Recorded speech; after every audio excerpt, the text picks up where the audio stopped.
Members, if you go ahead and grab a drink and some breakfast if you need it, and come on over and sit down, we'll get started in just a moment.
Okay, everyone, I'm going to call this meeting of the House Rural Development Committee to order. Members, if y'all could come have a seat. Thank you so much. Thank y'all for being here today in the beautiful city of Vidalia on a beautiful June morning. First thing I want to do is thank our Greater Vidalia Chamber of Commerce and the Toombs County Development Authority and everyone who took part in planning this this meeting today, and thank y'all for welcoming us into this beautiful facility that we have here in downtown Vidalia. I want to make sure I acknowledge House Media Services for everything they do for us to make our meetings happen smoothly every single time. And Ben, I don't know how I feel about you being here taking photos the whole time, but I do appreciate you, Ben. And I would be remiss if I did not, at every opportunity, thank Leo Chansey, our Senior Policy Director, for everything that he does. He is truly the brain trust of rural development, and I'm so thankful that even though we had to share you with the Rules Committee during session, that we have you with us in the interim. I'm sure we are not going to have you back during session because of the phenomenal job you did, but we're happy to get you when we can. All right. First thing I'm going to do is ask our Vice Chair, Joe Campbell, to open us up in a word of prayer, and then we're going to hear from Doug Roper, the Mayor of Vidalia. Father, we just thank you for this day. Just thank you for this great nation that you've given us to be in. We thank you for this group of people that have a heart to do good and to lead things in the right way. And we just lift this meeting up. We pray your blessing on it, and and anointed, and that we do follow your guidance in all that we do. Thank you. Amen. Mayor Roper, the city looks great this morning. It's perfect weather here.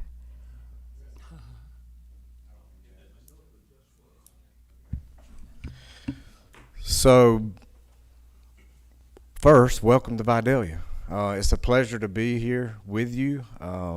Sorry I couldn't be with you last night. I'm sure, knowing who your hosts were, I'm sure you had an amazing evening at Untitled Chapter.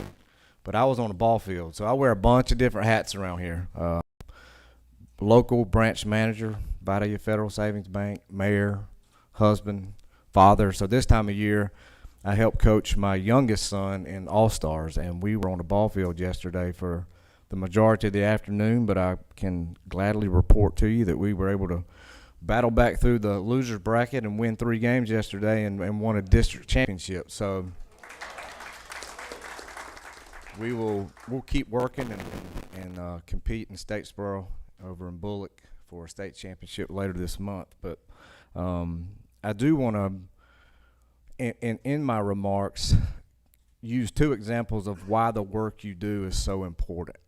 And I'm really, really glad that Stephen McComas is sitting in this room. So if we wanted to have this meeting here 5.5 years ago, our lives would have been on the line. Because what this piece of property used to be to what it is today is hard to describe if you never saw what was here in the heart of downtown. It was a rundown motel that had become a place where people came and their hopes and their dreams died, where people overdosed, prostitution, gunshots. It was as bad can get. But through strategic planning and partnerships, you now see what is here today, and it's where people come for their hopes and their dreams to be realized. So the work that you do for rural communities is vitally important. The second example I want to give you is September 26th of 2024, our community experienced the worst natural disaster we've ever seen. And one of the reasons why it was vitally important that we get back on our feet quickly wasn't just about serving those that call Vidalia or Toombs County home, but we are a hub for about a 5 to 7 county area.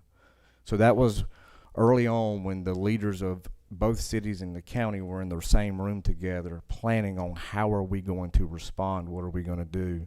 That was one of the first things that we discussed. We are vitally important, not just to our citizens, but for a 5 to 7 county radius. We had to get back on our feet. So I know the work that you are charged with doing is cumbersome.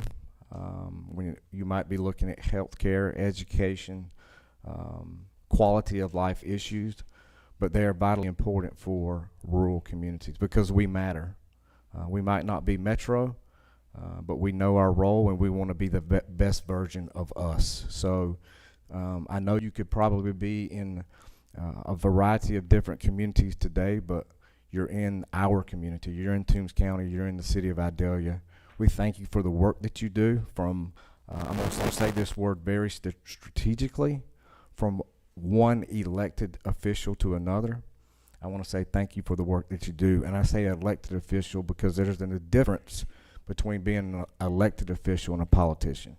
If you want to offend me, call me a politician. But from one elected official to another, thank you for the work that you do. Thank you for being in our community, and welcome to Vidalia. Thank you, Mayor Roper. I can assure you, Mr. Mayor, that there are no politicians on this committee. Right? I don't think any of us consider ourselves politicians. And in fact, I'm with you, Mr. Mayor. I'm offended when somebody calls me that dirty word. Anyway, I can think of nobody better to have led the community through that horrible situation than you and a lot of other people too. But thanks for what you did there and for bringing up what this corner of the community was just a very few years ago. A lot of good, it's just an example of what good strategic planning and teamwork in a rural community can do. So thank you. All right. First up on our agenda is to hear from the Georgia Forestry Director, sorry, let me get this right, Johnny. The Director of the Georgia Forestry Commission, Johnny Sabo. We cannot have a meeting of the Rural Development Committee and not talk about forestry, especially these past 2 years. So thank you for coming down early this morning to give us an update. Absolutely. Thank you all, and it is a pleasure to be here. So for those that I don't know, my name is Johnny Sabo. I do have the pleasure of serving as the director for the Georgia Forestry Commission. And I will say the last year and a half has been a whirlwind. And before I start this presentation, I do want to give a personal thanks to this committee and a lot of other people in this room. If it's not for the support in this state, I don't know the last year and a half how anybody even survives this job. So just thank you, because it's been a lot, but we still have a long way to go. I always like to show this slide because this is something that I have to refer back to often, and we're going to talk about it multiple times throughout the presentation, but using facts to drive our decision making, that's really what we're all about. I also wanted to show this slide because the picture here is actually of what we call reburn on the Highway 82 fire, which some people in this room are probably pretty familiar with. But when people ask why we have fires open for so long, this is what happens. After initial fire goes through, we have needle cast, the needles fall over the established lines, it reburns across, and then it's gone. And so it just takes a long time to really extinguish fires of this size. Before we really jump into the fires, I want to talk about just some of our landowner services. Get asked this often. But burn authorizations, the 1.48 million acres burned this year is actually our 7th highest year. So throughout the drought conditions and everything else, a lot of good work done by state agencies, federal partners, and private practitioners.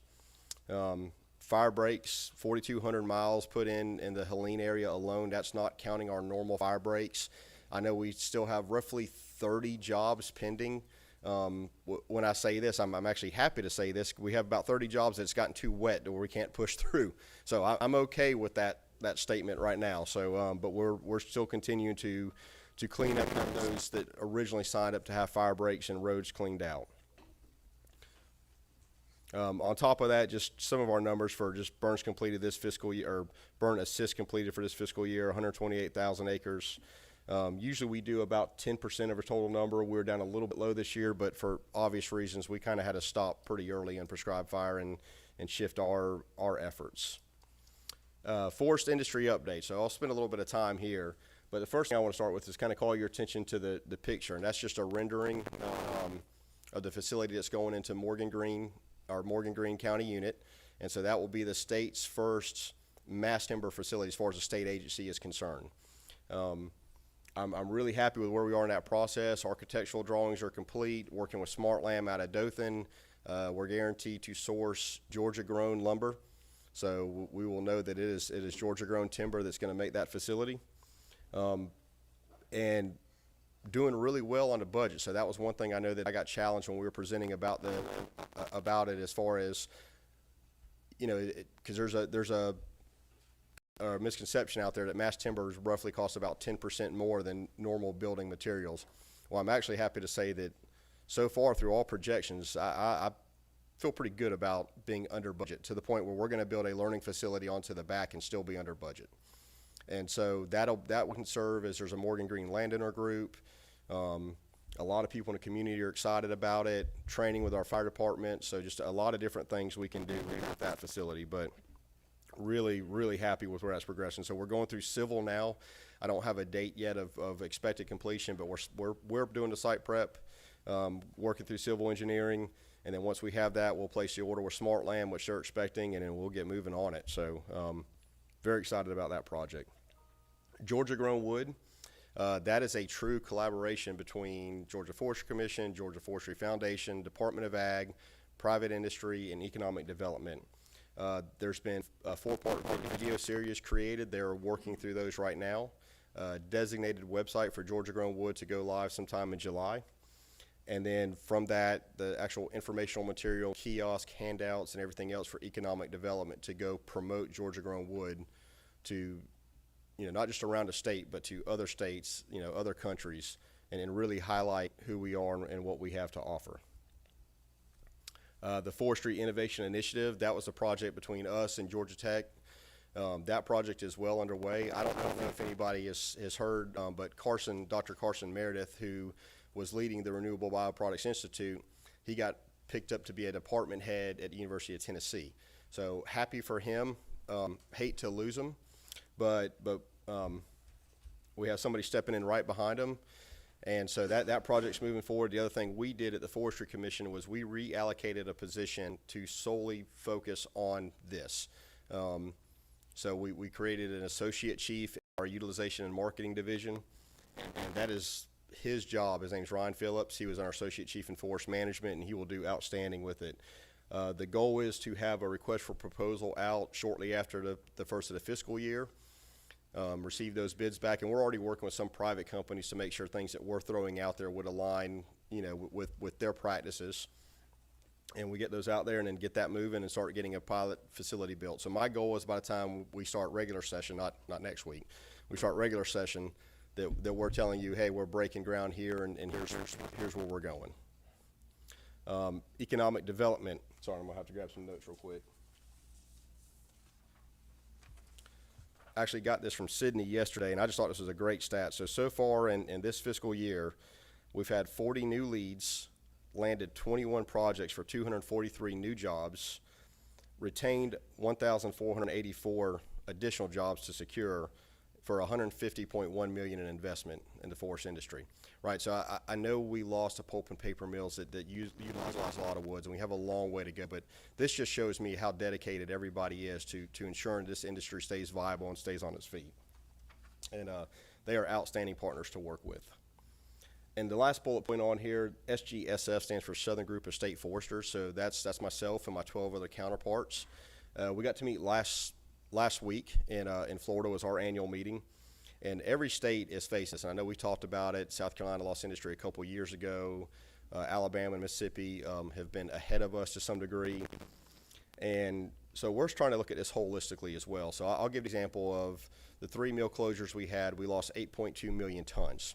Well, Georgia lost about 4 million tons. The other 4 million tons was coming out of Florida, Alabama, South Carolina, right? Historically, these mills are somewhere on our border. And while I want them in Georgia, if somebody just has a different incentive, so like I'll give an example. We've been working with a company, and they basically want a cash handout from the state. Georgia does not do that. South Carolina is willing to do that. Well, if we can locate them, say, in Aiken, where there's a bridge, and we can pull wood still from Georgia landowners, to me, that's still a win. And so those are some of the things we're trying to work through collectively, and how do we not just attract them to Georgia, but how do we attract them to the Southeast?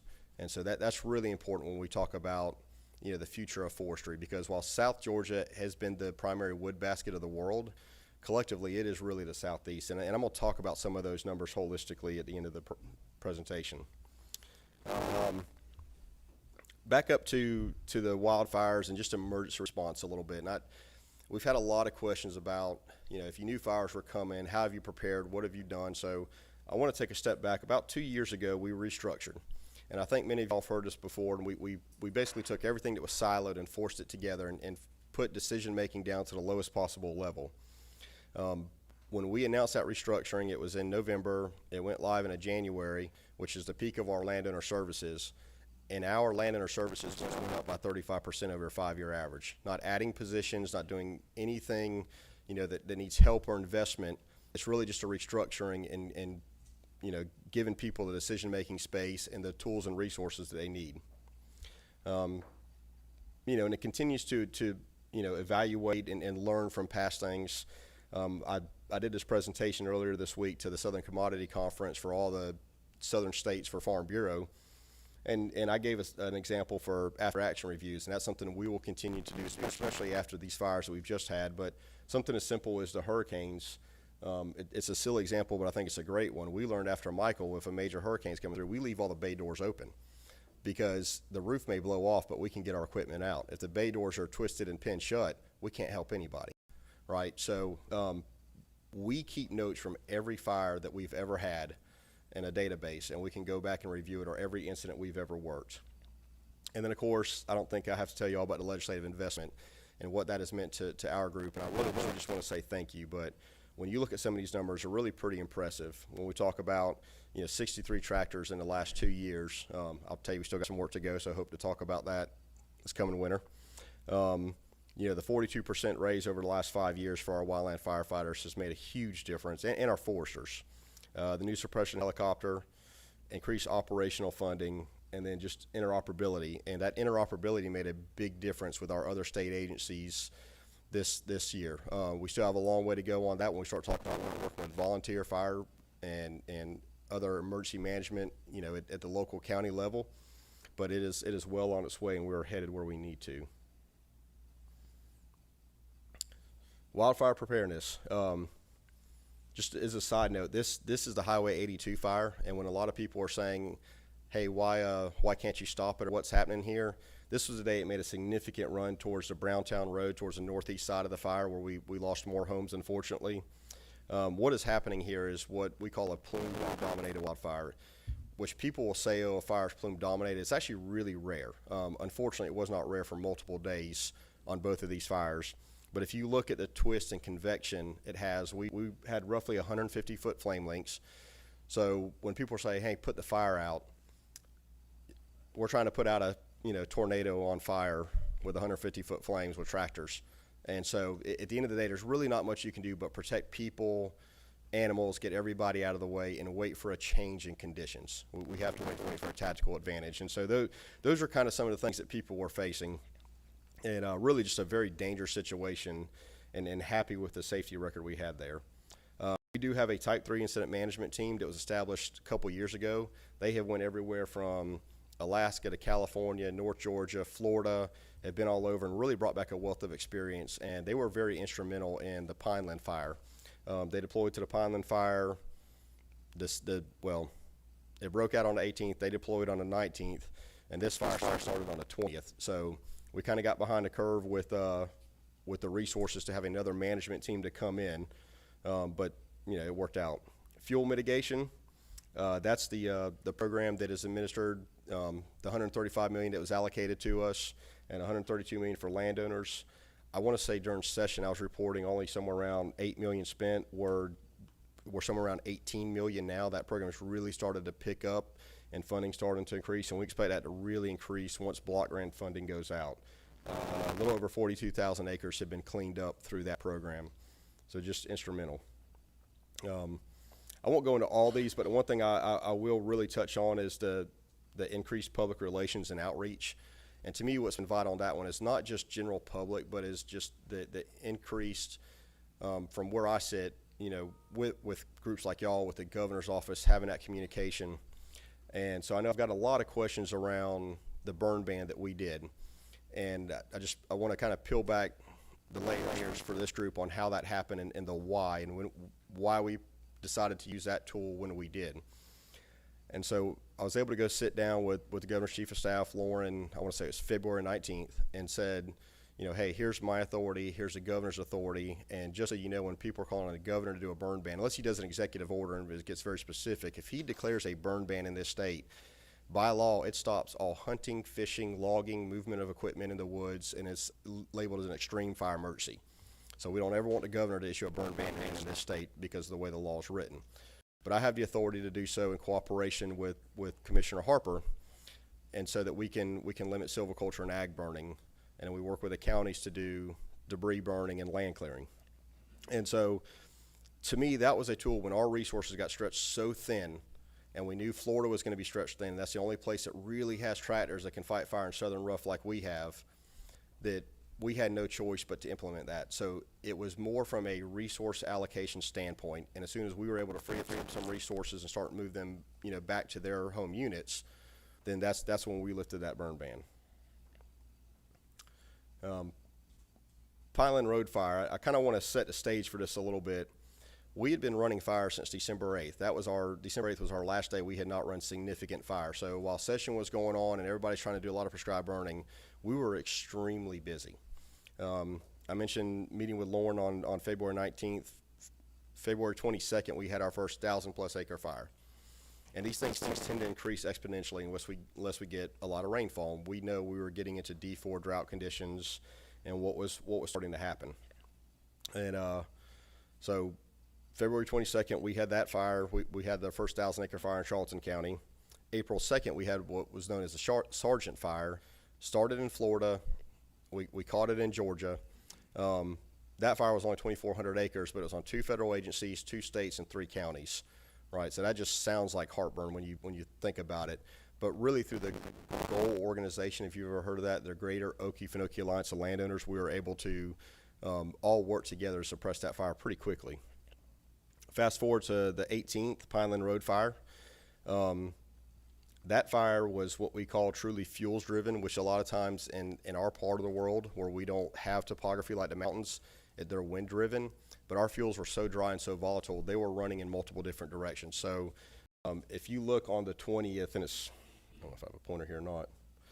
Anyway, we had a head here, it was running this way and running that way. So we had 4 heads going in multiple directions at once.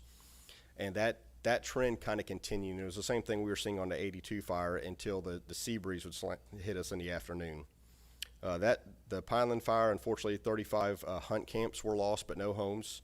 The city of Fruitland was threatened for a lot of the fire. And then on the very west end, there's a road called Will Ruish Road. And we know that was a pretty critical point for us. And because if it jumped that road, we would have had to evacuate the community of Statenville. And so that was a very, very critical piece for us. Can't thank our counterparts from Florida enough, just some of the relationships that our guys on the south end have. That evening when it was hitting the road hard, they called them, and if y'all know anybody from Florida, thank them, because they didn't ask permission. They just came and helped, and then they went home the next morning and snuck back across the line. But if we wouldn't have had that cooperation, I don't know that we would have held it on this road. And of course, I can't thank our people enough. At peak, 272 personnel, 12 aircraft. That's a lot moving around in the air. And this fire total cost was somewhere right around $15 million. Highway 82 fire, about 10,000 acres smaller, but unfortunately, the worst home loss we've ever had from a single fire in this state, 110 homes lost. But on the other side of that, just within the fire footprint, so I'm not talking about just on the fringes, I mean within the fire footprint, 350 homes saved, right? And I think that number gets lost a lot. And so there's just a lot of people I'm very thankful for, because that was extreme conditions. I didn't mention on the Pineland fire, we had 1 minor injury and 1 minor injury on this fire. So for the conditions, the amount of moving pieces and parts, 632 personnel, the amount of aircraft that was in the air. At one point, we had 10 what we call LATs, large air tankers, doing load and returns from Lake City. We actually started to run out of jet fuel and retardant in Lake City and started having to do it from Chattanooga. And so I'm fairly positive when I say between us and Florida this past year, we've done more tanker drops in about 2 weeks than we did in all the other years combined in the history of our states. But absolutely crucial to what we were doing. And just so you know, that our federal counterparts, they as soon as they started seeing everything happen, they moved everything from across the country and had it staged to us without us even asking. So once again, those relationships matter, and the communication and working beforehand matter. This fire total cost was just under $20 million. And I will throw the caveat, the one cost that I don't track is National Guard, and I think they were somewhere between 3 and 4. I know the governor's office does, but for all the resources, contractual, other state agencies, and everything else, we're looking at about $35 million between these 2 fires. To put that in perspective, my annual budget is $52 million. So, yeah. So fiscal year to date, where are we? 4,900 wildfires, right? 88% increase in fires. So just really dry year, which I don't think I have to stress or tell anybody about. We take a lot of pride in our average fire size being 5 acres. We took a hit to that this year. So we're going to need a few years to kind of work that back down, but average fire size of 18 acres. And, you know, really just, once again, just a lot of effort and a lot of work done by our team. and many other cooperating agencies, especially DNR. I do want to mention them. They were a huge help to us. But Department of Ag, State Patrol, I mean, every agency was engaged. I mean, I even seen a Department of Corrections fire crew out there. I mean, there was, when I say we put everybody on deck, the day that the Brantley County fire happened in Trutland County, we had somebody dragging a grill down a road that must have had hot embers. I'm assuming it was either a grill or dragging chains, and they lit 10 miles of highway frontage. And so we had our local board member from here out there helping them move equipment around. So if they had a GFC title in some way, shape, or form, they wouldn't have worked.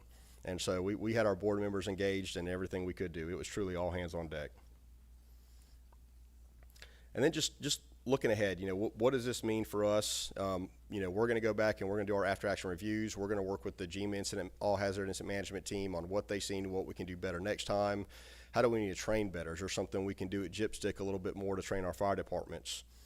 Is there a way that we can help outfit our rural fire departments better? And what I do want to close with is when we talk about wildfire, and everybody thinks wildfire is a Western issue. The Southeast, once again, I'm going Texas, Oklahoma, up to Virginia, 56% of all wildfires in the nation happen in the Southeast. But the Southeast is private lands management with a robust prescribed burn program and healthy forest, and so we're just really aggressive. Roughly 93 million acres in the urban interface. So what we've seen in Brantley County, roughly 84% of Georgians live in the urban interface like that. So nobody's immune from it. If we think we live in the mountains or somewhere else, you don't have to look back too far to think about 2017 when we were having a lot of fires in the Appalachian Mountains. We had them in North Georgia. It's part of it. It happens. And in the Southeast, we also fight fire roughly 300 days out of the year. We don't have season-ending snow events, and our firefighters go become ski instructors, you know, during the winter months. And so it is truly a full-time job. The other thing, you know, we face is when we talk about forest health issues, southern pine beetle, Mississippi, and Alabama has been facing that a lot. Loss of industry, everywhere from Arkansas to South Carolina, and then defragmentation. So the latest stats show that roughly 23 million acres of forest land are projected to be lost by 2060. You know, so how do we protect our forests? How do we protect our way of life? But the good news is, you know, the South, in my mind, continues to lead the way, right? 70% of the nation's prescribed burns happen in the South, so 7.5 million acres, and there's a lot that other states are finally starting to catch on to help with that.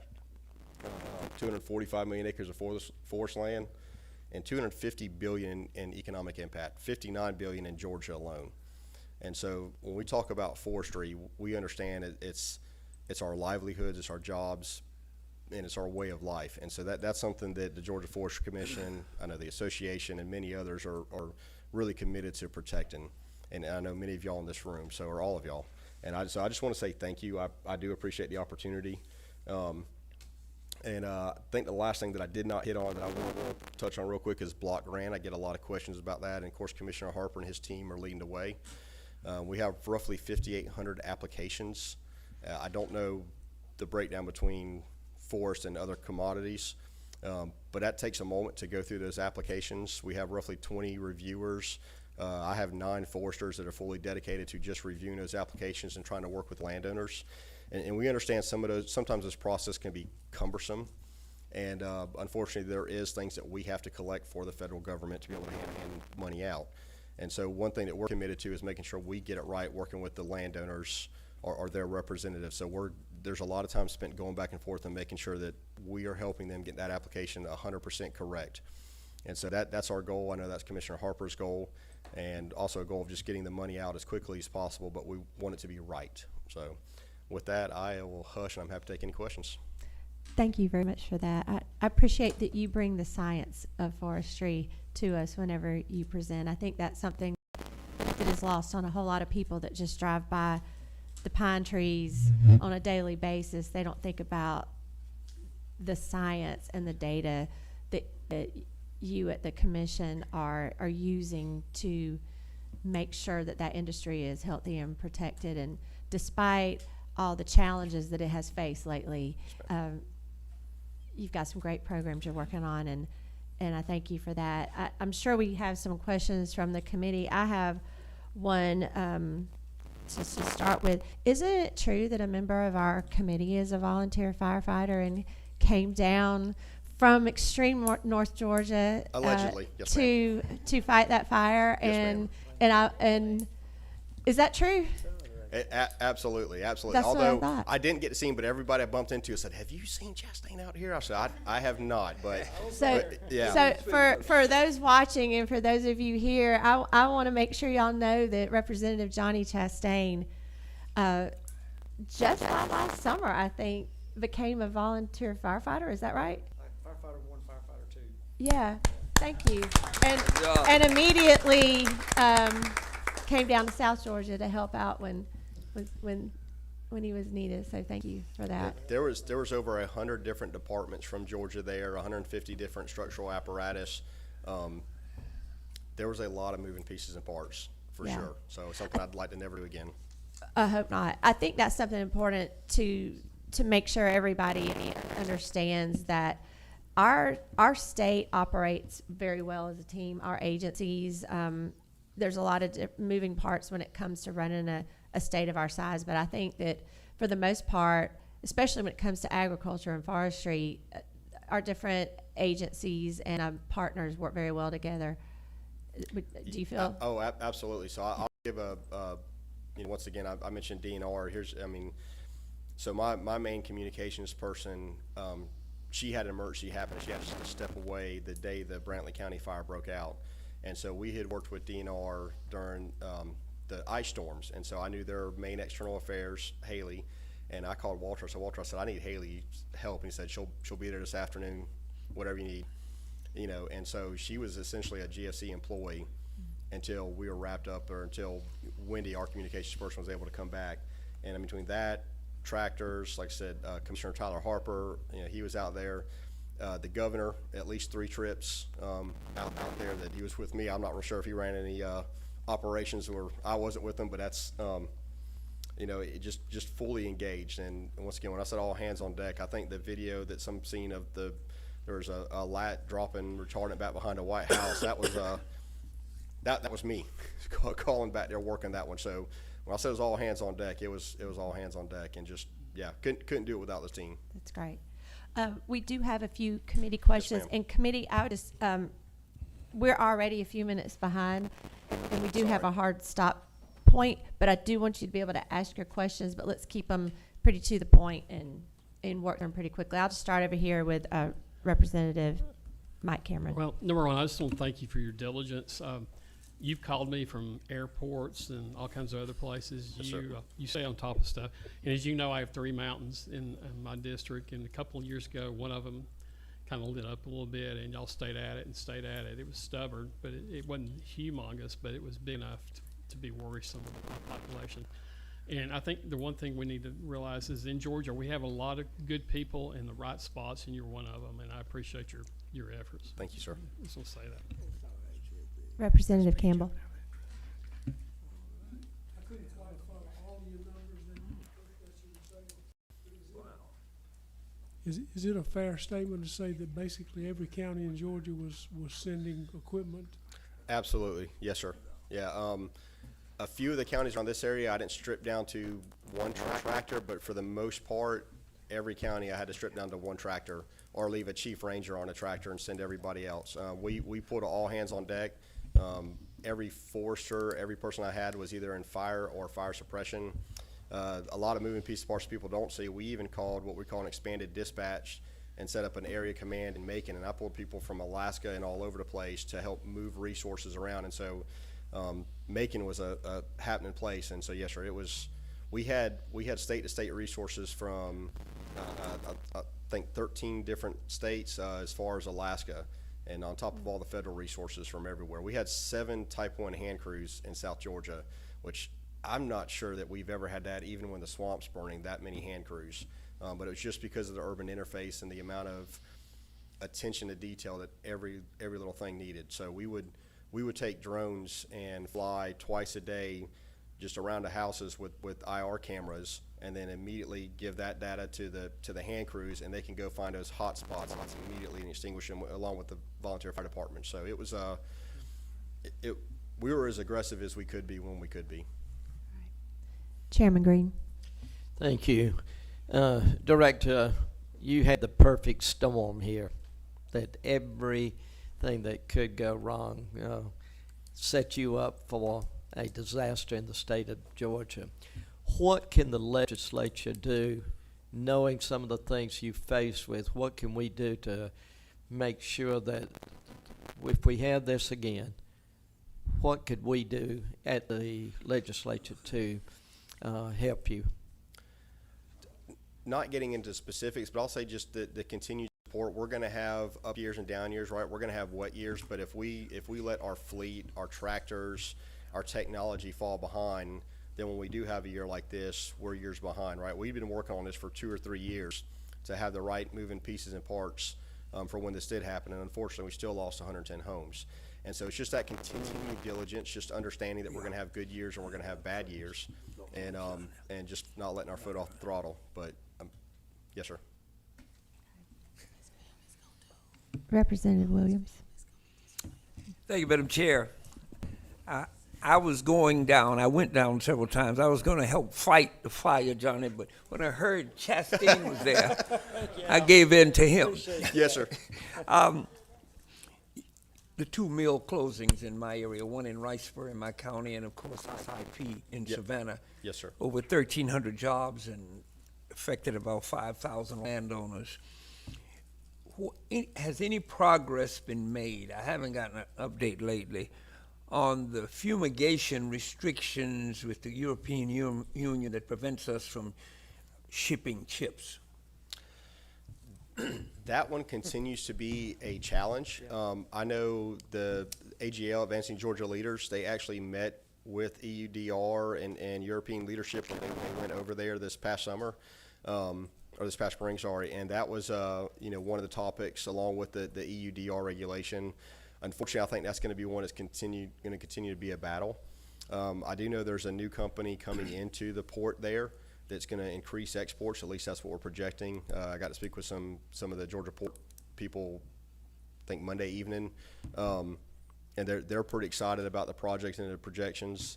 The other thing I will say is, while I'm not under any NDAs, I've worked pretty hard to build some trust and confidence, so I won't disclose anything, but I'll say there are several projects that I feel like, and economic development feels like, are very real and have been established in other places. So it's not somebody with just an idea, that they are really focusing in on Georgia.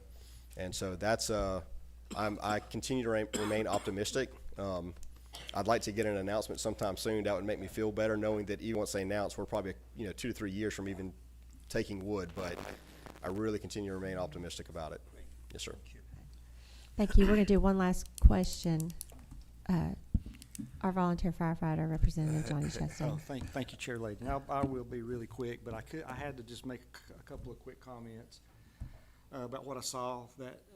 So we went to Eccles, Clinch, and Brantley, the Pineland Fire and the 82 fire, but really the comments I would want to make is what I personally saw out of the Georgia Forestry Commission group. And I mean, there was hundreds of assets there from all over Georgia, the Insurance Commissioner's Office, as you said, Department of Ag, and it just went on and on. But the Forestry Commission was unbelievable, really. I mean, Thank you. The way you got it was just the equipment, the personnel, all the briefings, the meetings, but the way it all came together was really, I mean, you guys done a great job. Thank you. And the one thing that really sticks in my mind is like you just have to see the equipment they had on site down there and how many of the dozers and the plows and the equipped for the fire breaks and the fires.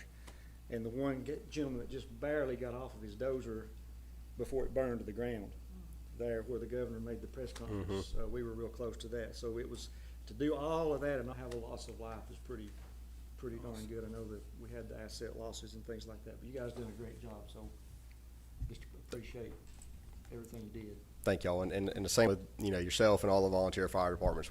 It is truly a team effort. Director Sabo, thank you so much Thank for y'all. what you do and for your presentation.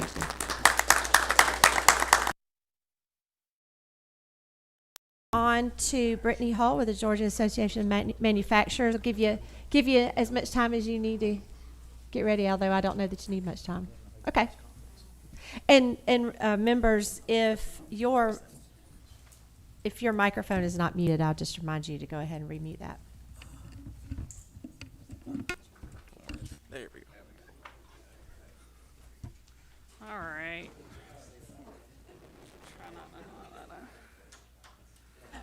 You ready? Yeah, I'm ready. Brittany Hall with the Georgia Associated of Manufacturers is a great friend of this committee, and we really do appreciate you coming and updating on the state of manufacturing and what's working, what we can do to help make it a better climate for manufacturers, and particularly how do we get more of them to rural Georgia. We're going to help with that. We have a plan. So thank you, Chair Lady Hagan, and thank you to the committee for having us. And I would also like to thank the local chamber here. Great event last night. Debbie, you did a great job pulling all that together, so thank you for that as well, and for the hospitality of the community. I love rural Georgia. I'm from rural Georgia. As Lisa said, my name is Brittany Hull. I'm our Vice President, Governmental Affairs for Georgia Association of Manufacturers. So we're going to jump right in. And I'm going to tell a little bit about what we call ourselves GAM. It's short. Georgia Association of Manufacturers is a mouthful. So just to give you a little background on us, we're 126 years old. The only organization that beats us are the stupid trial attorneys. But anyways, I can say that because I'm a manufacturer. But we are the voice of manufacturing in Georgia. We are one industry, one voice. And our mission is to be visible, vocal, and vital. And we represent all of manufacturers' interests across Georgia, whether you're a member of ours or not, because it's important to economic development here in Georgia. So let's talk a little bit about what we're seeing. So skilled labor is a huge issue for manufacturers. We need skilled laborers in, and what we're really finding is it's hard to fill that. We have a high demand in manufacturers for welders, mechanics, technicians, as you can imagine. And we're also seeing a big high demand now for coding as well as the AI boom comes in, although manufacturers have been using AI for a long time before it was the cool word. But we're definitely seeing a lot more advanced manufacturing with that. And so trying to find those positions has been, or to fill those positions is becoming slightly difficult. So then, the other thing that we're seeing that's causing a labor shortage in manufacturing is we have some seasoned manufacturers that have been in since, the 60s, 70s, and they're retiring or ready to retire, or helping them retire. But what happens when you do that is you lose a lot of institutional knowledge, and trying to bridge that gap between folks leaving and folks coming in faces certain challenges, especially at the supervisor and technician level, because manufacturing is not a one-size-fits-all as you go through a plant. So one thing that we're trying to do to get folks there is change the perception of manufacturing. So when you think of manufacturing, a lot of folks, especially individuals my age, think dark, dirty, dingy, dangerous. My grandfather worked there. Why would I want to go work there? We're really trying to change that perception, because quite frankly, most manufacturers are clean.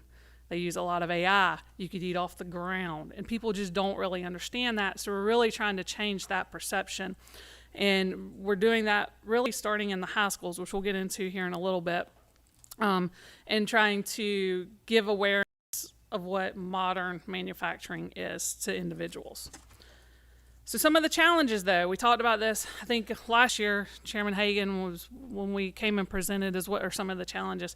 It's the challenges you see everywhere. So it's childcare, transportation, believe it or not, soft skills, having a kid come out of school and being able to do this right here and have a conversation, look you in the eyes, show up to work, not be on drugs when you show up to work. I mean, those are some big issues, and we consider that part of the soft skill. And then having lower labor force participation in some communities, rural communities being one of those, trying to get folks to rural communities. And then affordable and available housing is a big issue for manufacturers. So mention a little bit rural workforce limitations. We have smaller labor pools in rural Georgia. Again, trying to get folks there. How do they get from their house to the manufacturing facility?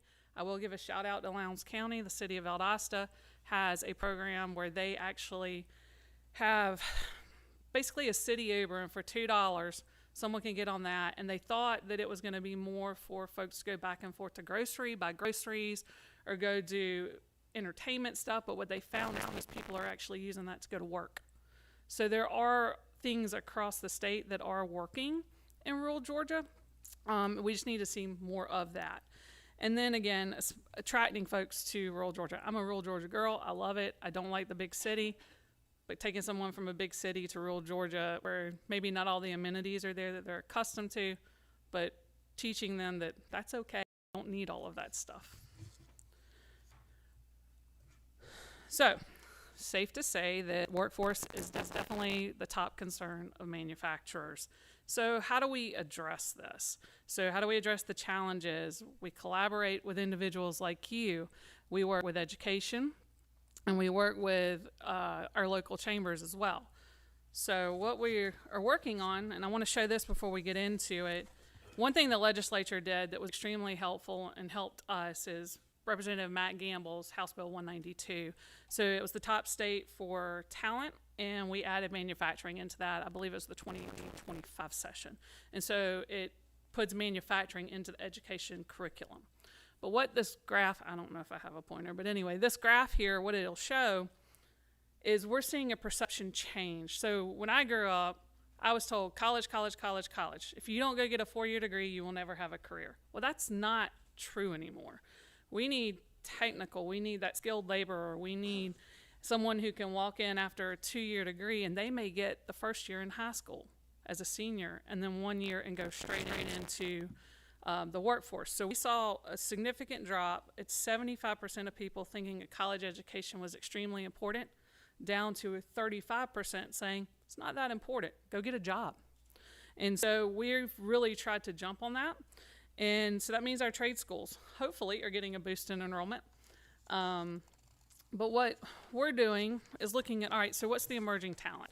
So in case you don't know, nationwide, depending on what numbers you look at, you have 200,000 jobs available nationwide. And that could actually go up closer to 400 if you take out, or if you add in like your admins and things of that nature. So it's a huge number of jobs available.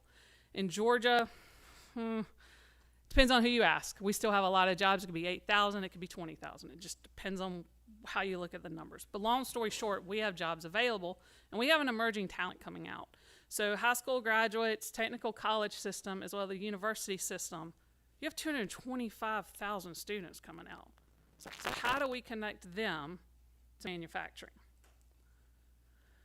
Well, we'll skip this slide. So workforce initiatives. So what GAM does is we work and take real action. We partner with our technical schools. We have great relationships with the Manufacturing Institute at Georgia Tech, as well as at UGA and Kennesaw. We work with the Department of Labor, especially on the second chance hires. We helped, as you'll see, the Fair Chance Hiring Guide.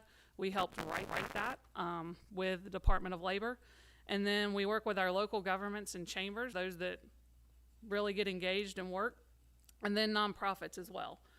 So we're seeing a lot of movement on this. And the other big thing, and Chairman Hagan, you had something similar, dealing with second chance hires or first offenders, which is important. We have members, especially in North Georgia, that will go in and work with the prison system the last 12 months of that inmate's time being spent. And again, nonviolent offenders, they'll go in and they'll actually teach them a trade. And when they walk out, they walk right into a manufacturing facility.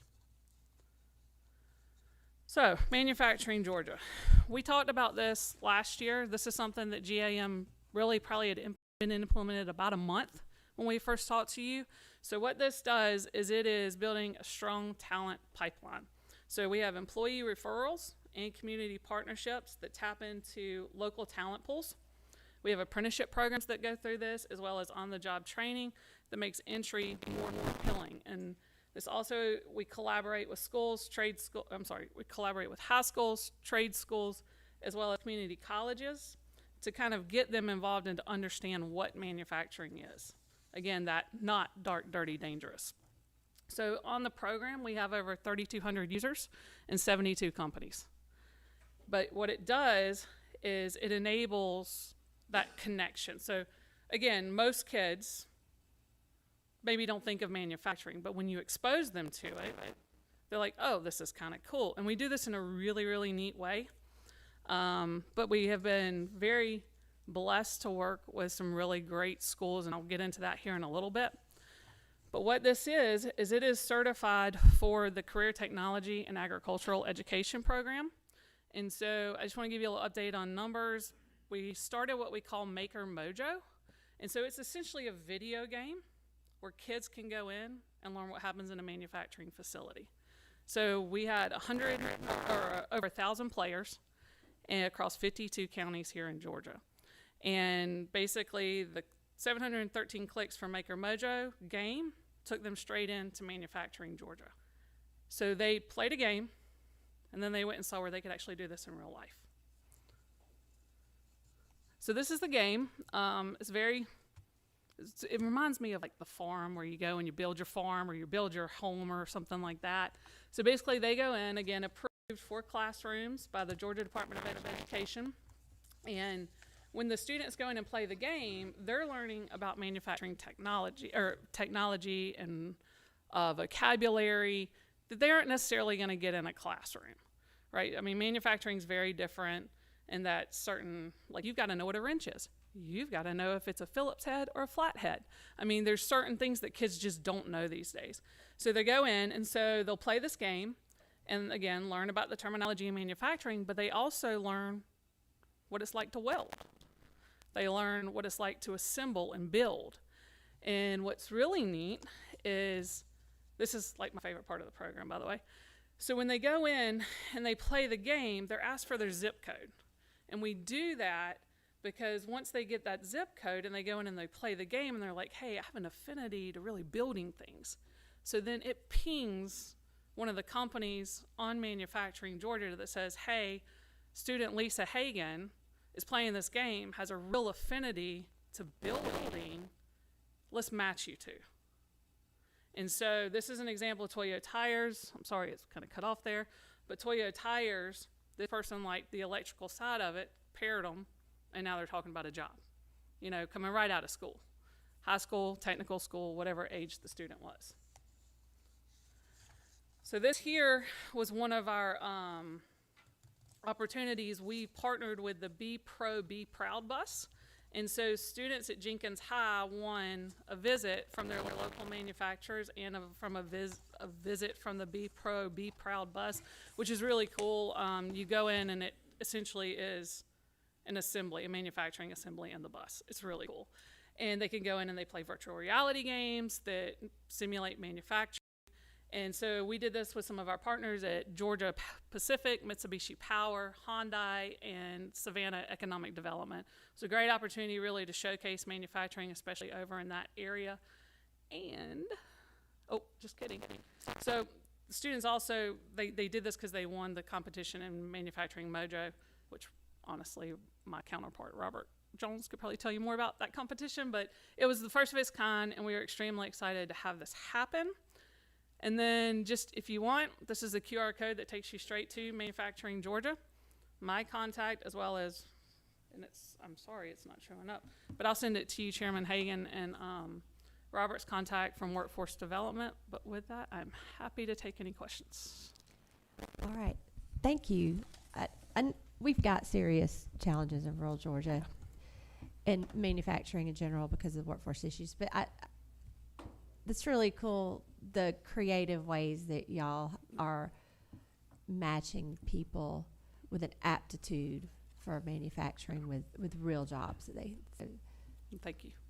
I know some people that needs to get out and play that game. All right. Does anyone from our committee have a question? Yes, ma'am. All right. Representative Williams. Thank you, Madam Chair. And thank you, Brittany. As always, sir. You're always easy to talk to and full of information, and I certainly appreciate that. You mentioned child care early. In another job that does not pay, I'm chairman of the Development Authority in Liberty County. And we're looking at an experimental program to place child care on site in the development parks, one of the parks, a big park that we have, which would be a big help because especially for female employees, it's very tough. you actually sometimes, well, if you've got 2 kids, you're going to pay more for child care than you're going to make at the You're gonna end have of a the week. second mortgage. We, I have we 2 kids. appreciate you on that, but my question truly is, in rural Georgia, with manufacturing any place, water sewage is vital. And we're trying to develop a water reclamation plant in Liberty County. And the naysayers have come out of the woodwork. You know, everybody needs it, but not in my backyard. Does the manufacturing association provide any input in areas like that that can bring facts instead of the internet to the table to talk about and reassure people in the community of the safety of reclamation plans? If we are asked, You we would just be got happy asked. to. Yes, sir. I realize I just got asked. We could definitely talk off a lot about that. and yeah, I mean, that's a local government, maybe education, where we could probably help with that as well. I mean, manufacturers do some amazing things when it comes to water conservation, energy conservation. I mean, those are things that we could absolutely share. Yes. Be in touch. So call me. Alrighty. Okay. Thank you very much.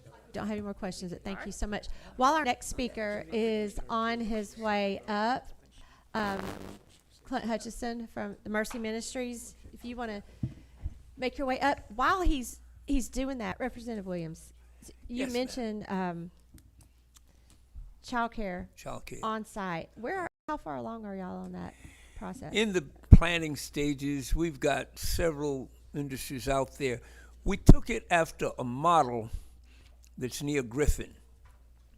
And the idea is you don't even have to go look for them, bring them on site. And during your lunch, you can visit your children. But we've got a real problem with hiring mothers, especially young mothers. We do. Will you keep us posted on the progress of that? I'd be very Certainly. interested to find out as you progress through there that how that's going and what Certainly. impact it has. Be glad to. We're trying to do it RISE. We have a group called RISE made up of 8 counties to include Chatham, where we have a joint effort, and we're looking at some models with them also. So it's an interesting time. All right, thank you.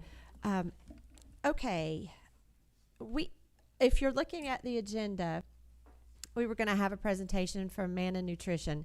They're located in Fitzgerald, Georgia, and they were not able to be here today unexpectedly. I do want us to hear from them at some point because it's an incredibly inspiring mission that they have. So we'll get them back here at some point. But I'm so thankful that Clint Hutchison with the Mercy Ministries was able to, on very short notice, as in about 7 o'clock this morning, just go ahead and had his presentation ready. And I told him we're gonna be crunched for time, so he knows he's just introducing this to us at this point. But we have some more information, and he's been our chaplain of the day. I think it was last year. If he looks familiar, that's why. And also, I would be remiss if I did not acknowledge that Speaker of the House John Burns just walked in, and the lovely and incredible Dale Burns has come in, and we appreciate you being here with us today. Okay, so take it away, Clint. Absolutely. So just to say thank you for giving me this opportunity. When I got the phone call about this, I just went over to my daughter's house and picked up my grandson. We come through, I got my biggest bell pepper out of the garden, so it was a fantastic morning. And then I get to talk to you guys. So just thank you for everything you do for the state and all the things you've done to make sure we have an ability to do the work that we do. So I appreciate that. So I am the Executive Director of the Mercy Ministries. Our mission is to provide health care and hope, compassionate health care and hope to those who are in need in our community. And we do that in multiple ways, and today you're just going to get a little quick overview of that. But we can kind of go and really build off of this verse right here. A great friend of mine wrote this verse in a really popular book, and it talks about the fact that when you serve the least of these, you're really taking care of your own self. And So the emphasis is not as much so on making Jesus really enjoy you, but it's actually calling you to look at the very least of your community, because when the very least of your community is taken care of, it is a blessing to the entirety of the community. So we have a model in which we've been trying to do that in Mercy Ministries for the past 16 years now that I think is really, really working well.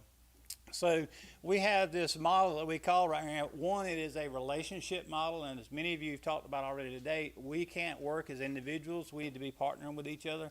There's a lot of things we need to address, and we do that through relationships. So we have 3 different ways in which we work through this in our health, care, and hope that we're offering our community.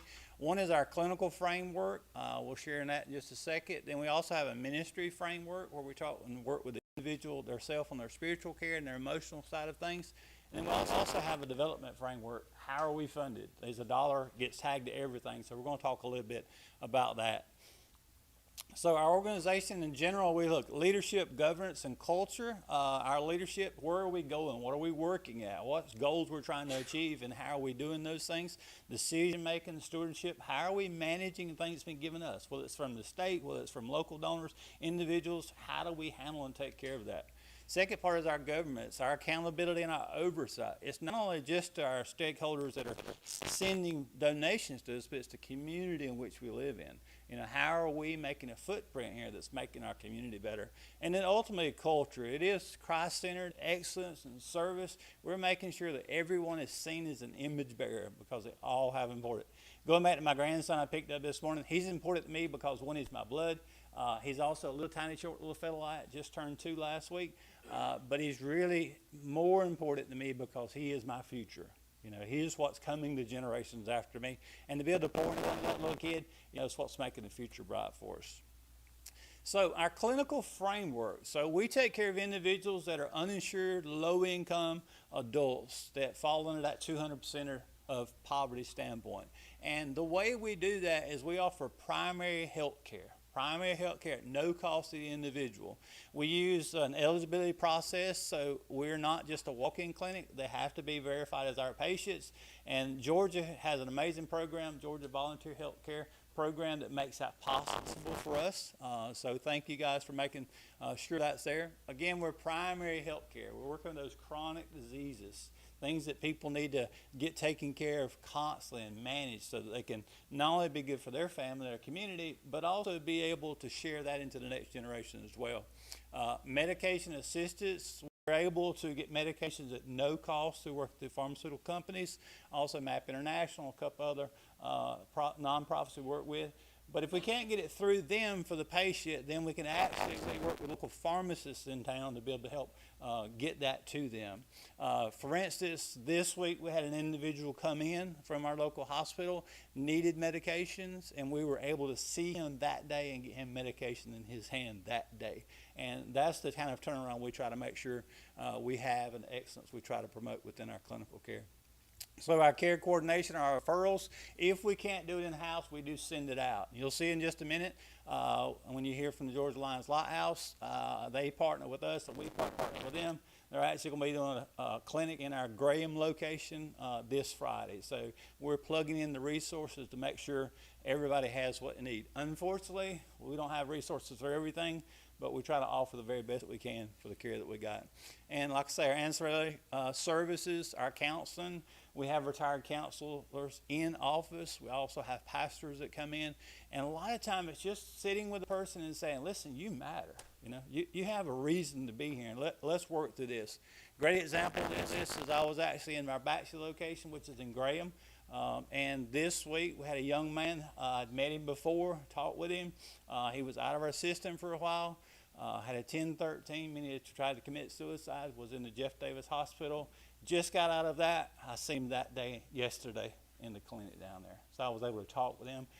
I was just to tell him, I'm glad you're back with us. I'm glad you're here with us. Again, it let him have a place and a voice as he's a person that matters.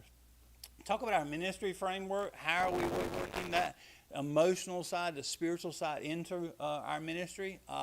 We pray with our patients. At any given time, we can pray with them about anything. All of my staff members can do that. All of our volunteers have access to that. Again, letting them know you're loved by God, you have a purpose. We're glad that you're here. We're going to walk with this thing through you. We'll give out lots of spiritual resources. Bibles are given to all patients. We've updated to make sure they get a large print Bible that's readable because a lot of our patients don't have eye care. So they realized pretty quick on that small print. When I hit 50, I realized small print was no longer for me. So we try to give out some large print Bibles on that.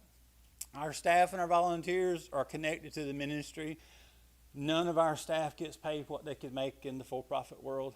Our volunteers are given of their resources. Tonight we'll have a local dentist with 2 volunteers who come in with her, and they'll see patients free of charge. They're volunteering to do that. So we have a lot of great people that love what's happening, take care of the community, and they're partnering with that. Also, our church partnerships, we have 30 churches that partner with us from a financial standpoint, but they also give us resources that we need. It could be in a sense that for Bible school, they're packing dental bags for us. They put a little stamp on there, God loves you, send it back to us. Patient can leave with that. Last week, one of our dental patients come back and said, can I get one of those for my kid? So the work that we're doing is actually spilling into the next generation. They may have had dental care, but the grandkids are not. They're going to brush their teeth, they're going to floss their teeth, and they're going to know about that dental care. Also, pastoral and encouragement. We're working with our churches now, just have a resource page. We already have it for some other services, but it's really for our church. If a person plugs in and they need to get involved in a church somewhere, there's a whole list of churches that support us. We know who they are. They'd love to have you out. Here's our service times and such as that. So we're working through that. Development framework. This is probably what's very interesting for many of you when you hear about this thing. How are we funded? How are we taken care of? I'm a firm believer that everyone contributes to our ministry as part of our ministry. Again, it's relationship built. It's about the fact that you're not an ATM I'm trying to hit to get some money off of you.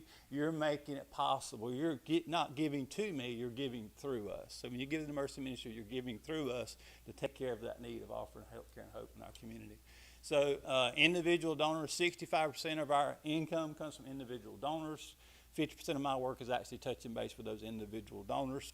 There's 70 of those that are less than $100 that are monthly. Our lowest monthly is at $15 a month. So everybody can be part of this. It's a really huge thing. Again, church partnerships with us. Foundation and grants. We only write just a handful of grants. We try to stay away from grants because grants are typically to start something up, and then the money runs out and it goes away. We're about sustainability.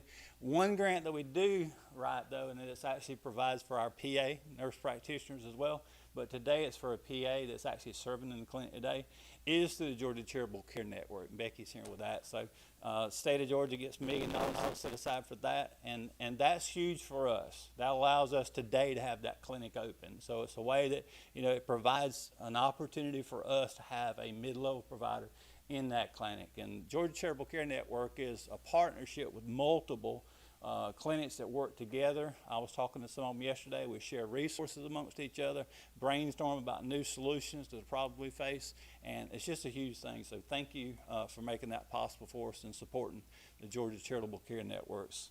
We do one fundraiser a year here, and what that is actually introduce new people into our program. We ask you to bring a friend and see what's going on. They might love it, might be a big supporter of that as well. And then community outreach. Some of you may have already seen it, but we do a lot of community outreach. Mostly that's putting a t-shirt on somebody's back. We do that in a way that helps them carry our message. I realize the money we were spending actually putting on billboards and such as that, we could put it on somebody's back. Patient gets a great t-shirt. They wear it for multiple years. Had a lady talk to me yesterday. This is my sleeping shirt. It's the best shirt I got in the closet. So it's just good stuff. It is just, again, loving on them, letting them know how important it is. We do believe this is a solution that can happen in multiple places. We believe it touches on health care, education, and all the things we've talked about today. Our Graham location, again, was started in 2019. Today we have 6 employees down there in that community. The nurse practitioner there got her license as a volunteer with us, and she serves now as our main provider in that location. It's local people taking care of local people, being supported by local people, and that's a really huge thing. And then finally, again, this is our breakdown of fundraising. If you wanted to see that, kind of see where our money comes from. Again, from the ministry standpoint, what we're trying to do is we're trying to bring healthcare again into a place where it offers hope, and also bring it into a place of where each community literally is taking care of its own. So these are local ministries that are supporting each other. We have our Lions location here. If anybody wants to swing by afterwards, love to drop in down there. We have our Graham locations between Baxley and Hazlehurst, and then we do a pilot satellite clinic in Lumber City. We partner with Lumber City Baptist Church and actually go in there and see patients there. Most of them are walking distance of that. So I know that's a super quick overview. I hope it was good in time on that, but I do want you to, if you got any questions. Thank you. We're not going to do any questions right now because of our crunch for time, but I appreciate you being so flexible and coming in when we had an unexpected vacancy on our agenda and just sharing that quickly with us, and also for what you and your staff do here in our community. Appreciate it so much. And members, if you do have any questions or want to know more about this, the Mercy Ministries, but also just that, the idea of it, what they're doing, it's great, especially when we have in rural Georgia issues with access to health care. They have been a true blessing. I can tell you personally, I know this model works, and it has been a blessing for so many people in this community, and not just for the people who are receiving care, but also the people that are providing it as well. I believe it has been wonderful, and it's taken a huge burden off of the ER at the hospital. Absolutely. True. Absolutely. Right? Absolutely. Okay. Well, thank you. Thank you. We're gonna make a quick flip on our agenda, and we all know that Mrs. Dale Burns and her husband have been incredible giants in Georgia as far as promoting literacy for our young people the past few years, and we've gotten some really good stuff done the past few years. And I think we're seeing some huge differences, and this past session was especially exciting. But I really appreciate you coming. And if you're not comfortable there or at the podium, that's up to you. And really appreciate you being here this morning to share what's going on. Thank you, Lisa. Good morning. I'm so happy to be here with y'all. I wasn't sure who all would be here. Lisa, thank you for inviting me. I brought my harshest critic with me. I think it's payback time because I don't speak very often, and he speaks every day, and we have discussions about how he did, right? So he's promised to be nice to me this morning. I don't normally do this, but I want to start with some quotes. I promise I've never done this on my phone, but these are quotes about rural Georgia. That's what you're here about, right? Okay. Can y'all all hear me? Can you hear me good? The percentage of students achieving proficient learner status on our third grade milestone test in English language arts is disproportionately higher in urban areas, namely the metro Atlanta area and surrounding suburbs, compared to more rural North, Middle, and South Georgia. I found that hard to believe, but what it is, there are systems and schools there that do very poorly, but it's offset by the more affluent communities, so it averages out that way.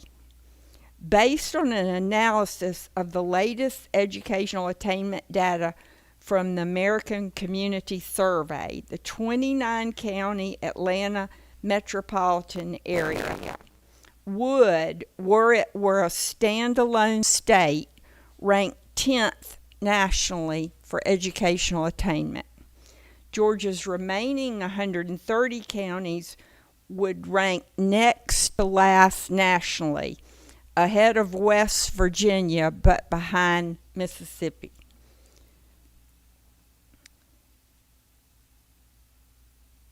With just over 58% of the state's population, the Atlanta area, metropolitan area, is home to 70% of the state's college graduates and produced 71% of its $678 billion GDP.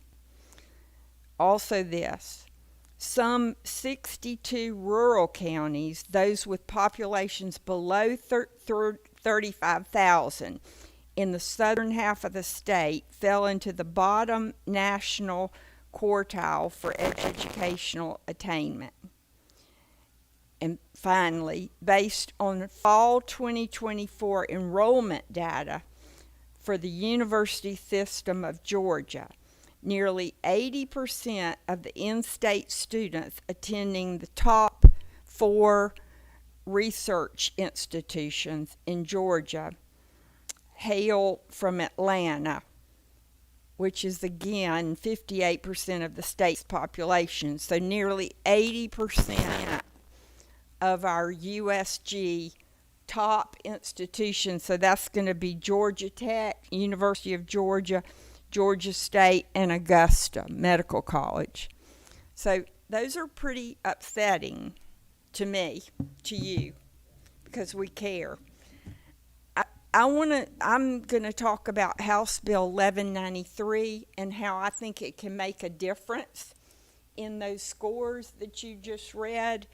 And I will tell you what I see is in Atlanta, in the metro area, they have had services and programs going on for years, decades, that we don't necessarily have in our rural areas. I think this bill is going to help us. In fact, I think, and there are others that think that this is called the Georgia Early Literacy Act of 2026. This bill can be as impactful as the Zell Miller Scholarship, the Hope Scholarship, has been. But it's only going to be impactful at the level that local communities and local school systems adhere to the law and work under the parameters of the law and take advantage of it. So I'm going to talk to you about 3 kind of parts of the bill. And they're all related to the bill. I'll start first with how schools, and Barry, I'm so glad to see you here today, and you've been part of this already, this school part.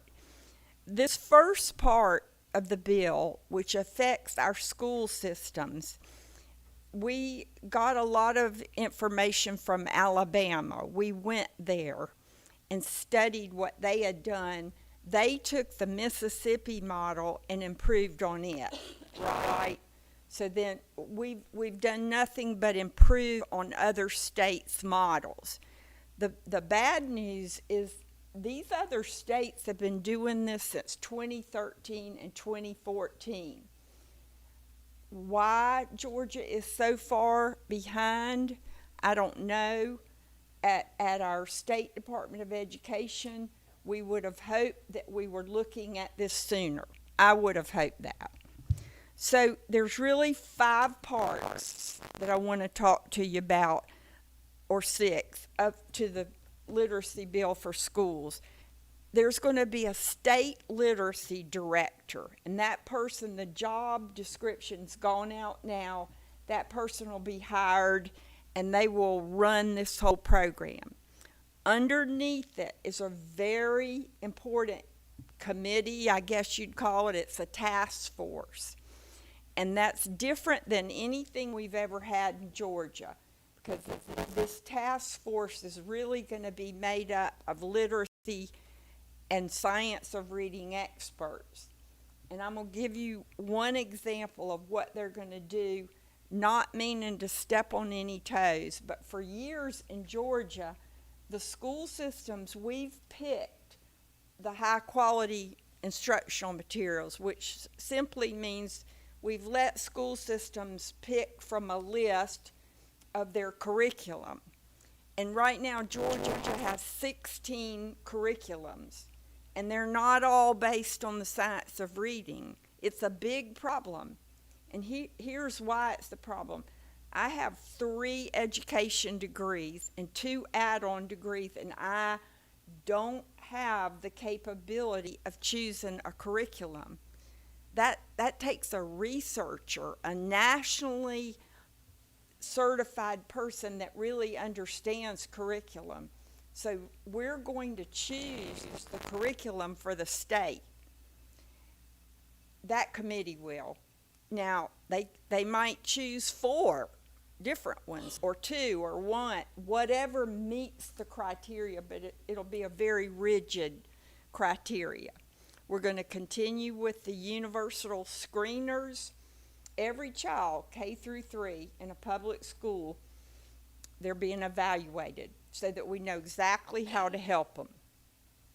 Our Professional Standards Commission is right now developing a literacy coach endorsement for literacy coaches. We are working with teacher preparation institutions. Georgia Southern got $5.5 million to establish a literacy center.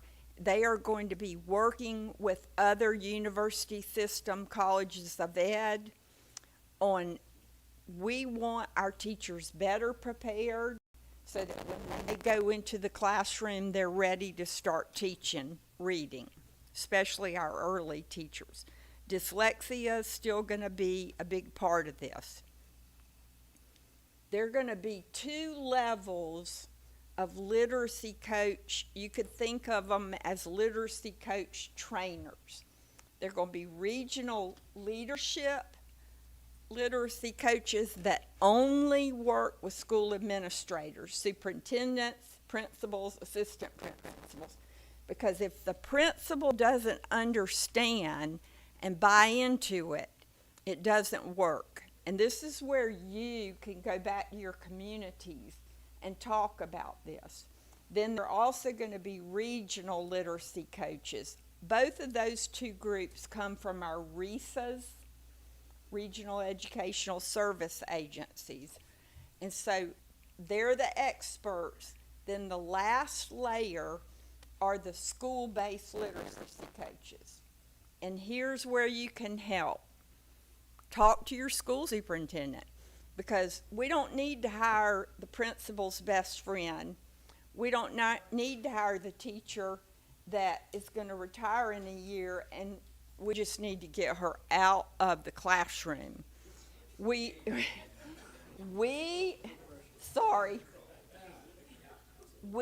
need to hire the best and brightest.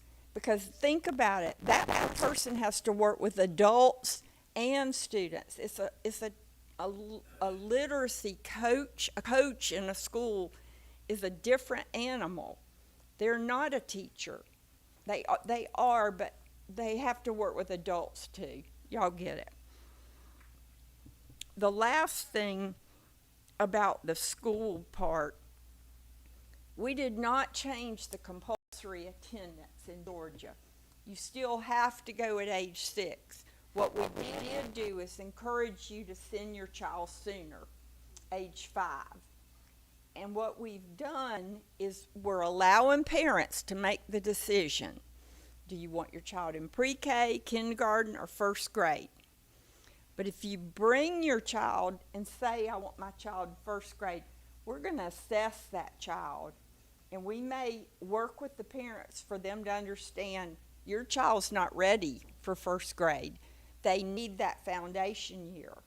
Every child that finishes kindergarten in one of our public schools is going to be assessed for readiness, because what we've learned that other states, they've held them back in 3rd grade. We think earlier retention is better, that the foundation that we can give them.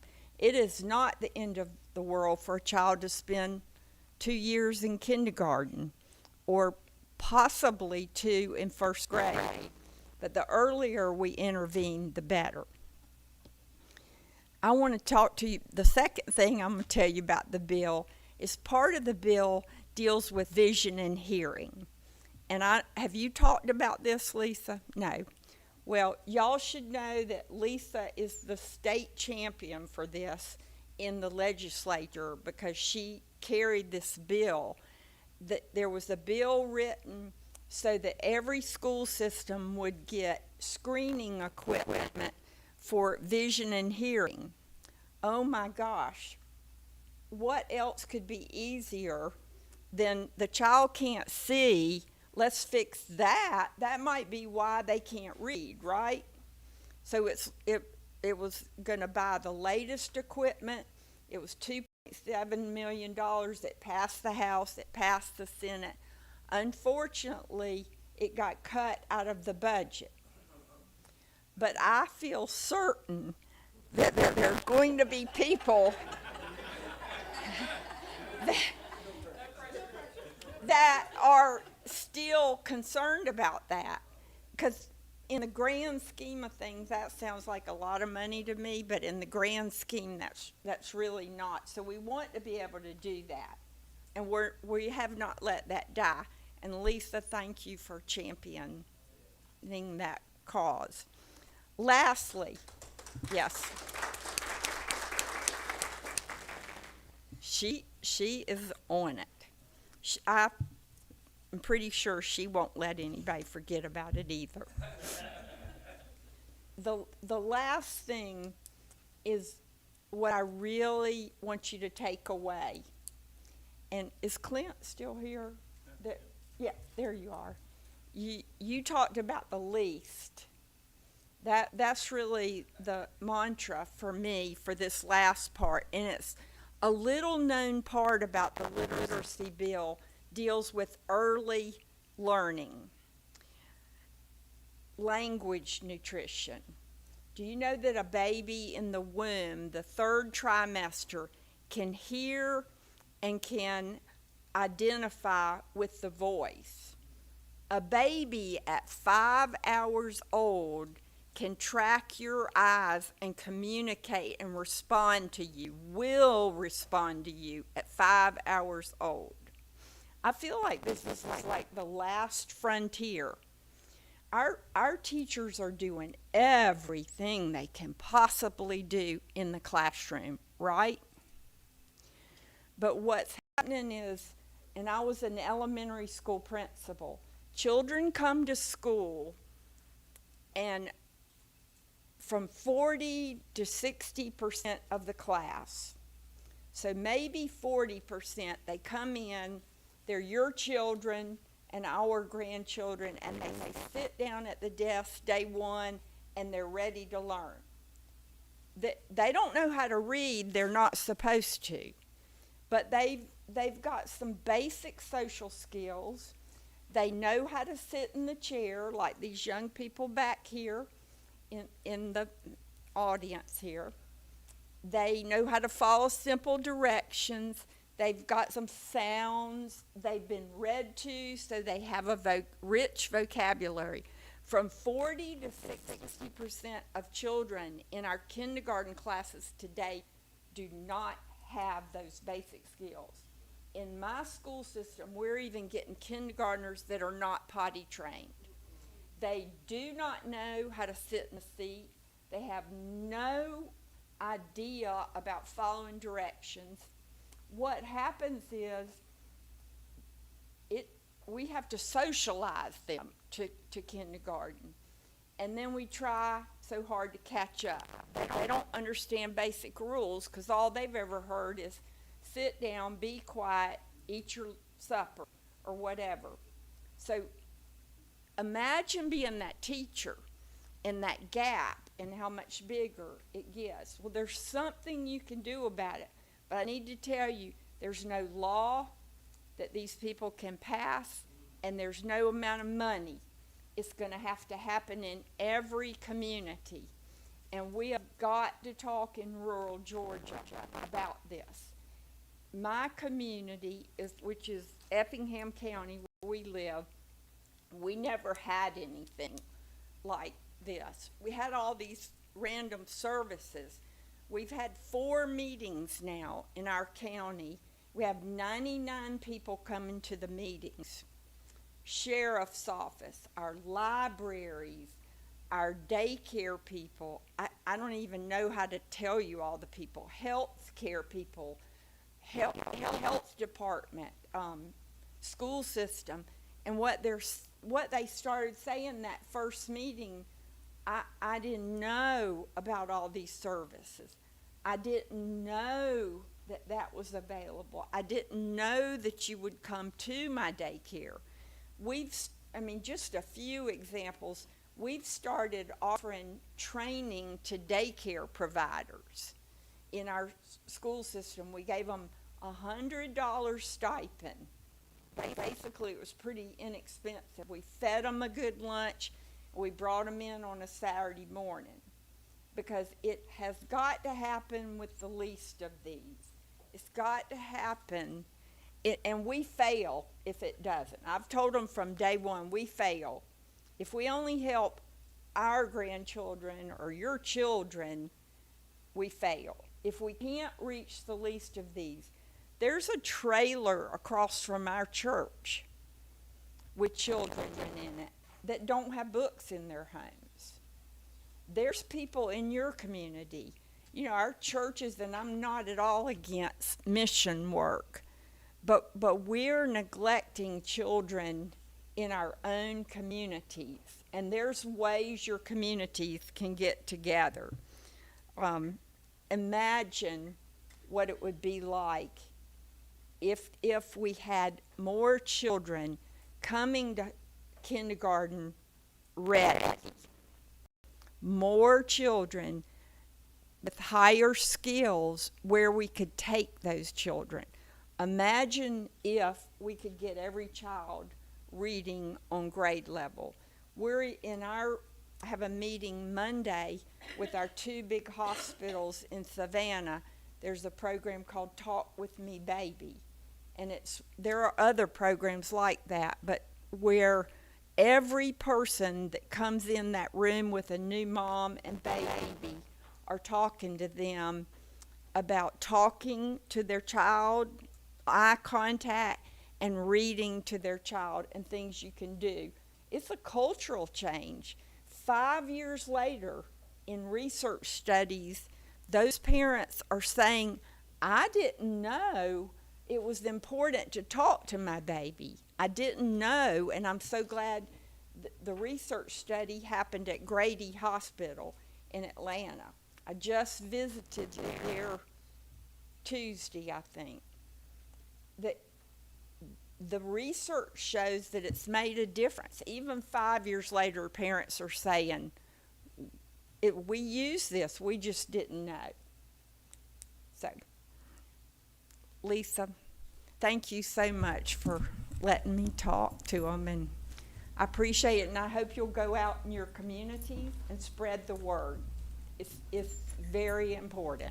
Thank you, Lisa. Thank you for coming over here today.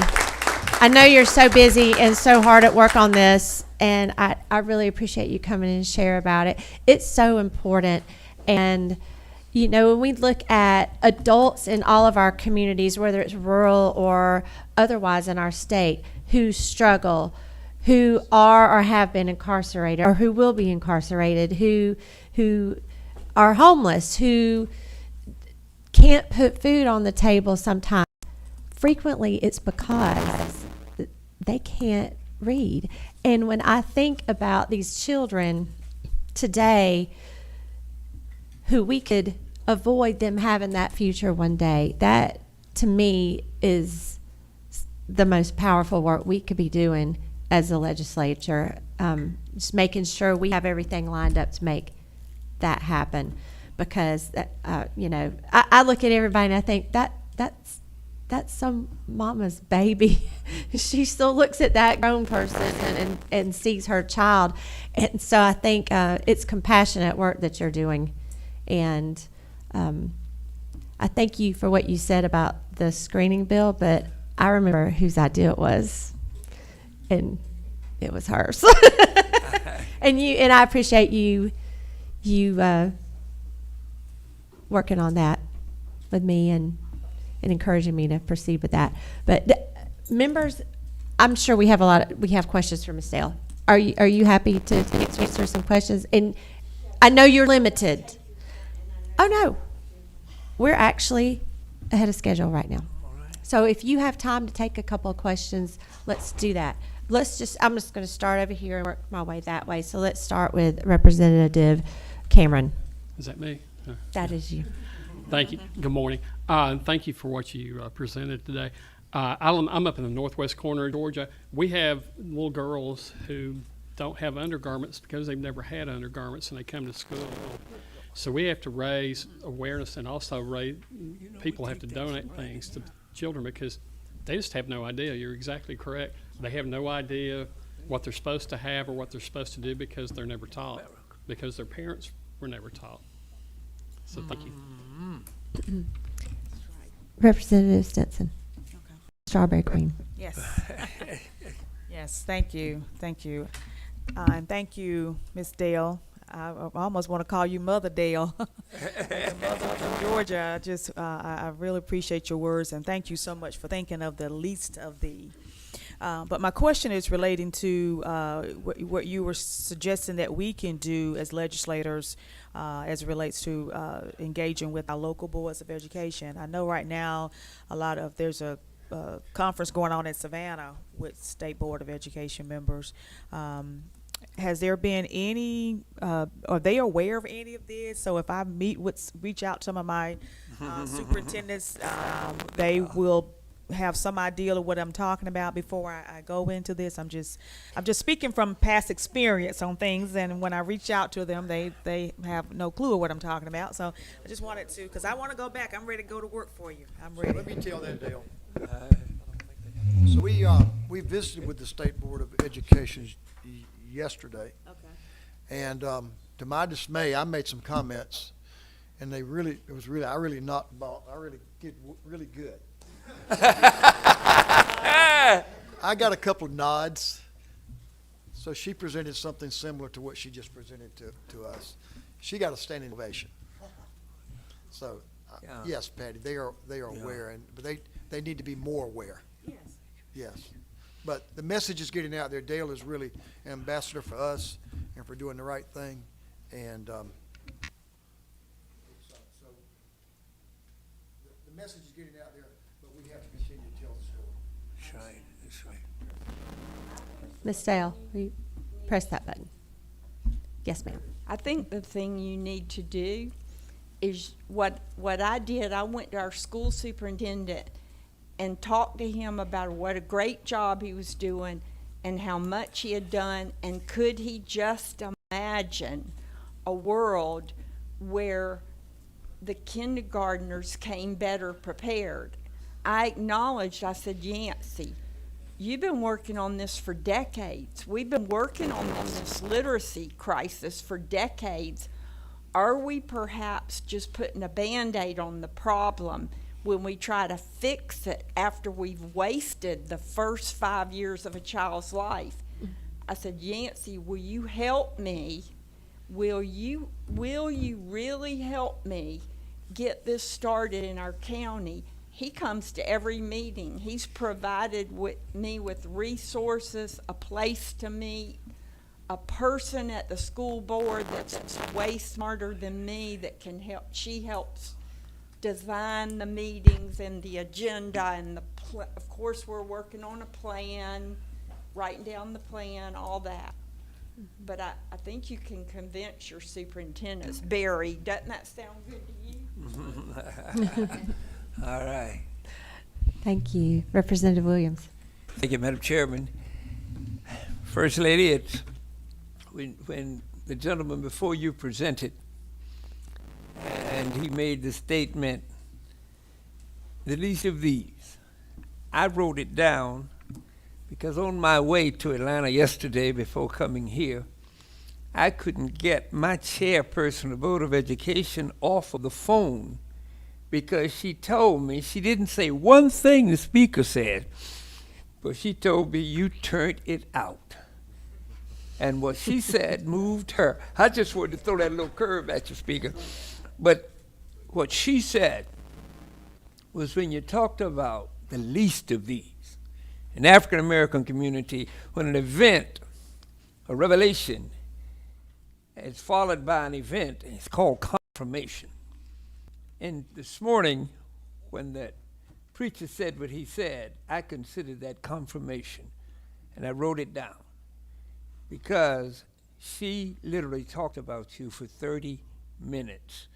And she said she told some of her friends that the presenters could have stayed home because she got what she came for. And she literally left and went straight to the superintendent's office to have a talk with her. And the next thing she said is it any way possible for you to get her to Liberty County? I knew that my friend the speaker would back me up. I said yes. But thank you. Thank you for what you're doing. It's late, but finally we've come. It is late. And we've lost a lot of children because we're starting so late. I panicked when I found out Mississippi was ahead of us. They're supposed to be our salvation from being 50th. So thank you. We look forward to working on this and seeing some good results. We've got one last question. And then, Mr. Speaker, Ms. Dell, if y'all, since you're here, if you want to add anything, say anything, whatever you'd like to do, we're open to that. So let's have a question from Chairman Green. Thank you, Madam Chairman. Mr. Speaker, to the First Lady, to the people in this audience, until we have some strong leadership at the State Department of Education, we're going to see a weakness in the state of Georgia. We've got to have a change that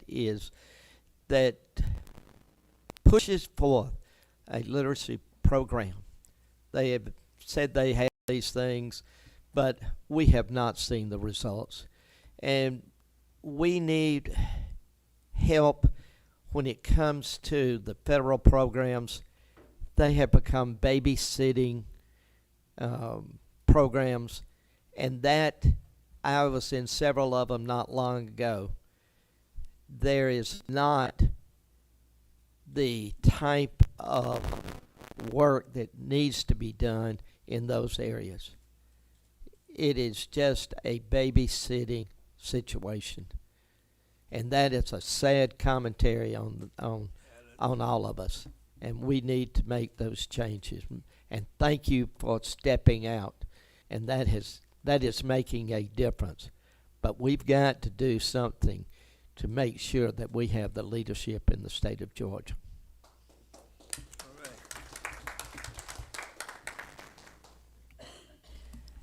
Okay, I said one more, but Representative Ford has hit the button. I was just going to ask if we could get Ms. Dale's talking points that we could take back to our counties and use that, because she can't come to everybody's county, but you know, that would be great because you brought up some great talking points, that things I didn't know. So I would love if we could get those. That'll worry, I could be her agent. I bet Yes. he's got somebody in his office that could do it for you. But those were very sobering facts that you shared in the beginning. I had not heard those before, and I don't like to hear those. I thought they were wrong. They're right. Well, we'll just have to fix that. Thank you. Mr. Speaker, did you want to add anything? Yeah, I'll just thank the members, and thank you. Okay. Just want to thank the members, and thanks to the team, the staff for being here in God's country, South Georgia. Johnny, sorry. No, you're right, Al. But that's it. So, you know, I appreciate you, Lisa, and your leadership and looking at real issues. How do you solve issues in rural Georgia? First and foremost, you acknowledge those issues. It helps if you come from rural Georgia, and that's an important part. We certainly have our members that come from all parts of the state certainly have embraced what we're trying to do in literacy and in funding around this issue. But we all know, Clint, thank you.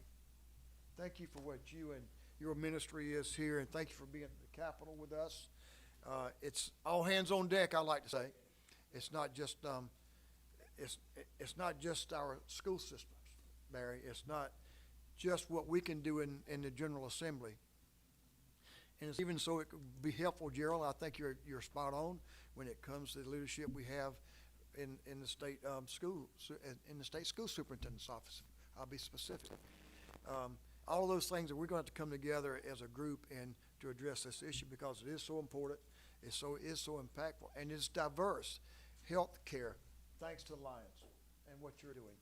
Thanks for all of you supporting our first school of optometry at Georgia Southern, so we can train physicians, optometrists, and with a better opportunity of keeping them in Georgia.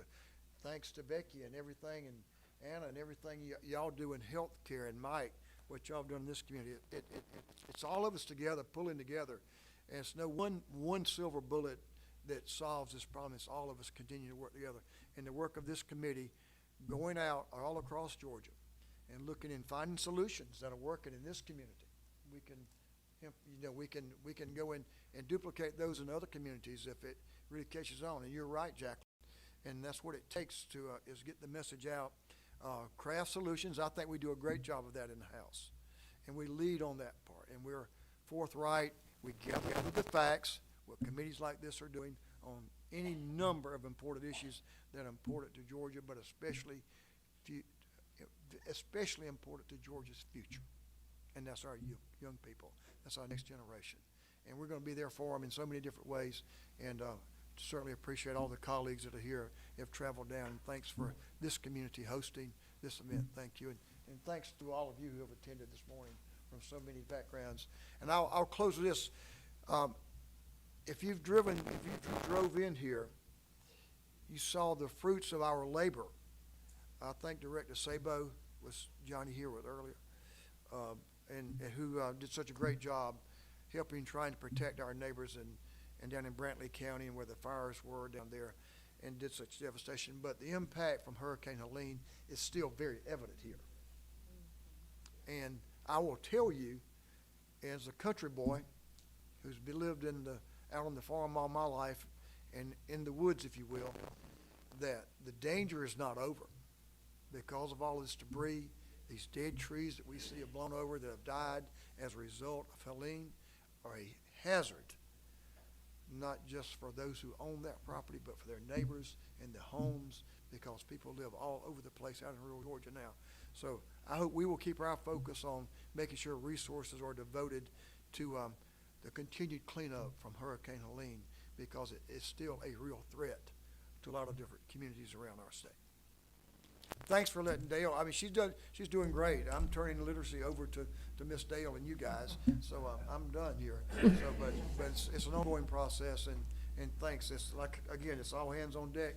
We're gonna get it. We're gonna get it right. We're gonna solve a problem. Yes. Thank you both for being here this morning and for everything you do. Yeah.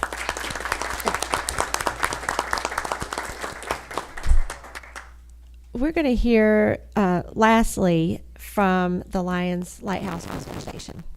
Beth and Lillian, y'all want to come on up and take a minute to get yourselves ready. This will be our last presentation of the day. And committee, we're going to take about a 90-second recess here while they get ready.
Members, if y'all could come back in and have a seat really quickly.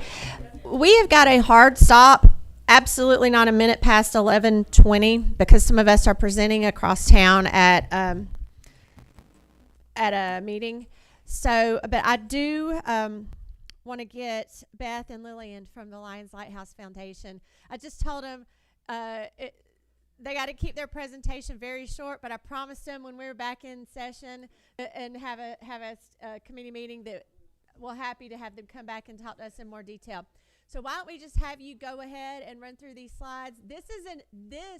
I like that it says transforming, because this is a transformational program for a lot of people in the whole state, but I think it could be particularly impactful in rural Georgia. Yes, Okay, absolutely. thank you. Thank you for allowing me to come today. So appreciative Lillian is my right-hand person, and so she helped put together the slides for me. We'll probably skip a couple of them just to make sure we get through in time. We are celebrated over 75 years. We were there at the Capitol and had Margaret Oliver read the proclamation for us, and Joe was there, and it was pretty awesome to celebrate that a couple of years ago.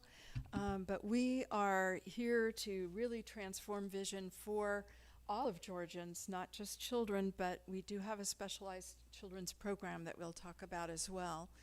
Our whole idea is to bring Georgia into the world of sight.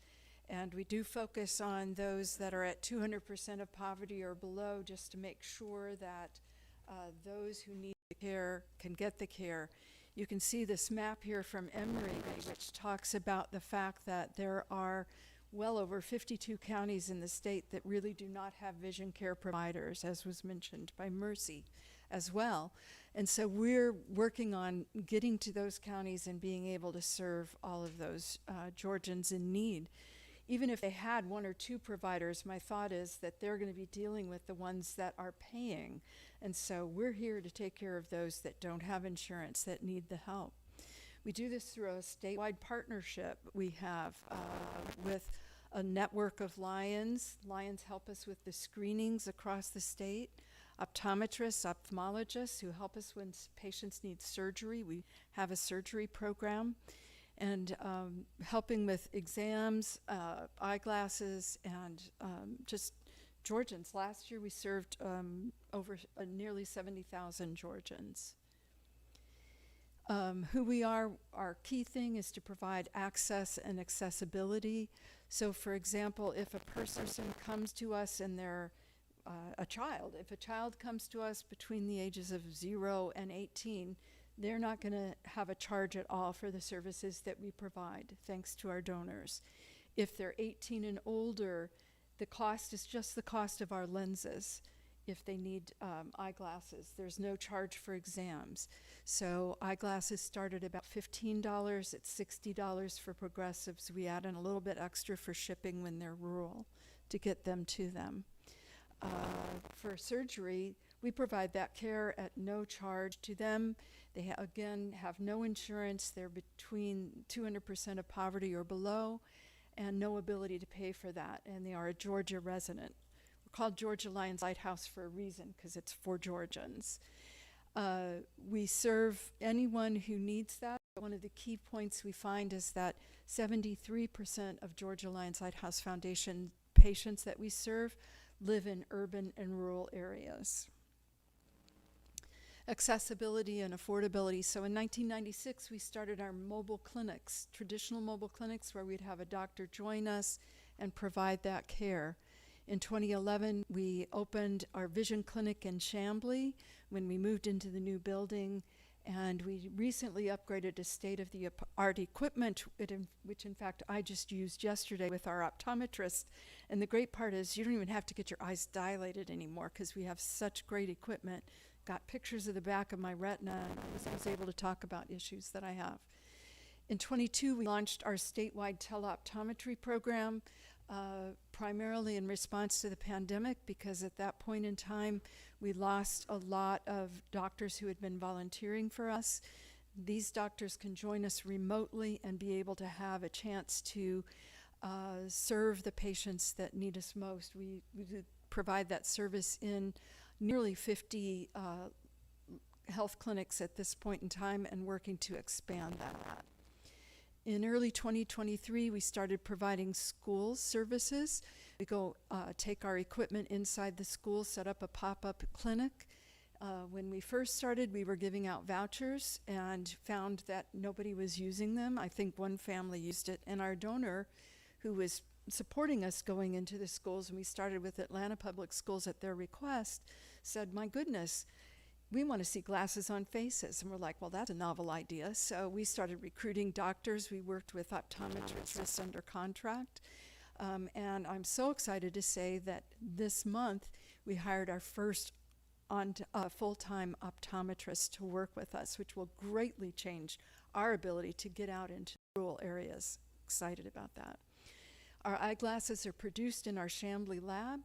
Some of the challenges we have seen a huge increase in the number of people who are requesting services from us. We've gone from about 700 pairs a month to where we're at about 700 pairs of glasses per week that we're receiving. Unfortunately, our lab can't keep up with that, so what we've been doing is actually having to ship out glasses to another finishing lab or two so that we can get them completed in a timely manner. And we also have eyeglass recycling. So I believe there's a box there at the legislators where you all can bring in your glasses. Lions clubs collect glasses for us. We send those on mission trips around the world. Last year we went through approximately 150,000 pairs of glasses and sent out something like 75,000 pairs of glasses across the world. Our Transforming Vision program for children is such an important thing. We started, like I mentioned, in 2023 in the Atlanta Public Schools. We've expanded to cover Metro Atlanta counties and Chatham County. Again, providing the services inside the school with the eye exams and the glasses, and being able to serve that. I'm not going to show the video. We don't have time. We have some research. This is all in a packet that you actually have in the folder, where it talks about some of the research we did was to see exactly what's happening in the state, particularly around screenings. We're still completing that research, but this is just some of the preliminary information that we have. Title I schools, more rural areas. We didn't get a lot of response from the metro area, but I'm not worried about that because we're in the metro area. And this is just to show you, we talk about the fact that we have an army of Lions volunteers who are available to help us with screenings. And we have 155 Lions clubs throughout the state of Georgia that can help with those screenings once we get that bill passed. One thing I need to interrupt you there. I'm so sorry. It's okay. I really do apologize understand. for us running short because that teleoptometry is something committee members that we need to definitely address very soon, and we'll discuss that in a future meeting. Getting some, and that'd be perfect. In fact, any of this presentation you'd like to send to get out to the committee, if it's not in the packet. But when I would like for y'all to come back if you would. I know we couldn't give you as much time as we thought we'd be able to, but we got this hard stop. But that legislation on screening that Ms. Dale referred to, committee, the foundation was so integral to us planning that and kind of planning a long game for getting those glasses on faces and getting hearing aids where they needed to be on children too. But thank you so much for being here. Committee, I want to hear from you again very, very soon. Sounds good. In your packet, just so you know, is a copy of what the legislation says about our request for the waiver for the teleoptometry program. Good. Too many of the clinics are too small for us to provide, so that's what's in there. You've got a whole slew of information. I think it makes card, good sense to do that waiver. Yes. Yeah. All right. Okay. Committee members, you are invited to lunch at the Vidalia Community Center. It's on Old Airport Road. They have special seating for us, and they begin serving lunch at 11:30, so we can make our way over there. I also feel like we'd be remiss if we did not offer condolences to the family of Senate President Pro Tem Larry Walker, the passing of his father, the Honorable Larry Walker. he meant a lot to this state and a lot of people in this state, and we're very sorry to hear of his passing and do offer those condolences. Committee members, we don't have time to make any comments, so I'm going to call this meeting adjourned.